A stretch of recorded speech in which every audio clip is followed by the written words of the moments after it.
Ladies and gentlemen, we are live with Jaakko Halmetoja, who is going to talk to us. He's one of the co-founders, co-organizers, co-authors of the Biohacker Handbook book, and was really going to talk to us about what's been exciting him lately, which I understand is getting back to nature. So how is that working for you? What's it all about? Yeah, that's been funny because over the years, I come from a northern part of Finland. I have never been living in big cities that much, even though I've been now over a decade traveling more than 200 days a year. So I've been, on the road full on all the time. But now I've been much more rooted in one place in a little bit northern part of Finland.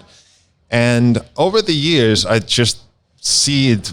It's kind of funny that all of the biohacks that we're focusing on are basically a band-aids to mimic certain aspects that we biologically, basically evolved to have these metabolic pathways for the radiation from the sun and temperature changes and all of that. So to be kind of radically honest with myself, if I truly care about health, I need to drastically design my whole lifestyle differently. So not just to visit the nature every now and then and get the measured hours or something, but make it the way around.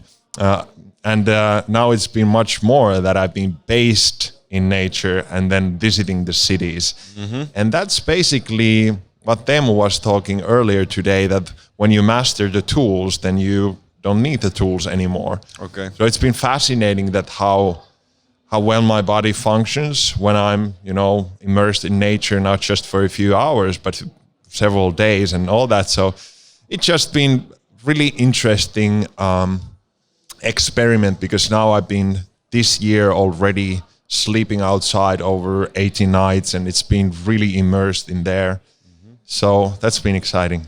Okay. So let's dive into that a little bit. You spent 80 nights in the wilderness, mm-hmm. in what, tent or mainly in tents, and then just without anything in this. Taking your food with you, foraging a bit. Yeah, hunting. Hunting begins next year. I've been mainly just focusing on fishing and foraging this far, but next year I will start hunting. Okay, and so you've been doing that mainly in the Finnish wilderness kind of thing? Yeah, and of course all over the world, because as a kind of a practice for all the businesses that I'm involved, I've been fortunate to go all the ecosystems from uncharted Amazon to all over the place. And of course, big focus has been almost like ethnobotanical aspect, that how people use plants and how people use these tools in different societal structures and different places in the world. And that's been my fascination for the past decade, just try to understand kind of the heritage of culture around food. Okay, and to give people a little bit of background, the aside from the Optimized Day workshop, which was a full day experience doing a whole bunch of different amazing things and learning and everything, we had the upgraded dinner the night before the event, where we had 6 different cooking stations, all kind of hand-picked, hand-sourced wild foods. Really an amazing experience now. And what I was thinking to myself is, imagine living like this, where everything you ate was so authentic, and pure, etc. I mentioned that to Ollie, also one of the co-organizers, and he said, "Oh, he can't do it. You need to have a strong gut to be able to handle that kind of food." Is that accurate? In a sense, yeah. But then again, my fascination has been how did the people figure it out? And processing is often kind of perceived as this negative word, processed food and all that. But if you go to the wild, you need to be pretty damn smart about how to process foods. You need to skin the reindeer. Yeah, and especially with plants, because they produce these protective chemicals that can be basically, very toxic to us. Yeah. So fermentation methods, soaking, all of these things are super important. And of course, then the ratios, how much, and just probably one part of the year you eat these things, and then it shifts to something else. So that's a complex system. But of course, we've been doing that. That's why we are here, that somebody figured it out throughout the history, how to take the like super hardcore wolf-like plants and they make them edible long before agriculture and domestication and softening the chemistry in plants. So it's possible, but how do you do it? I mean, like, step one, shop in the organic section. It's pretty basic, but like, how do you really build that into your kind of like habits and routines? Yeah, I think for me it became from basically the supplements and Paleolithic nutrition and just shopping in the supermarket and then getting more excited and interested about the quality. Okay, I can get better meat from this guy that lives next to me and the hunters and this and that, all the way to we have these superfoods, foods that are kind of in between medicinal herbs and conventional foods, and let's add more berries and more kind of herbal type of stuff into our diet. And then it became like, well, there are those same things. I don't need to buy them. Foraging more.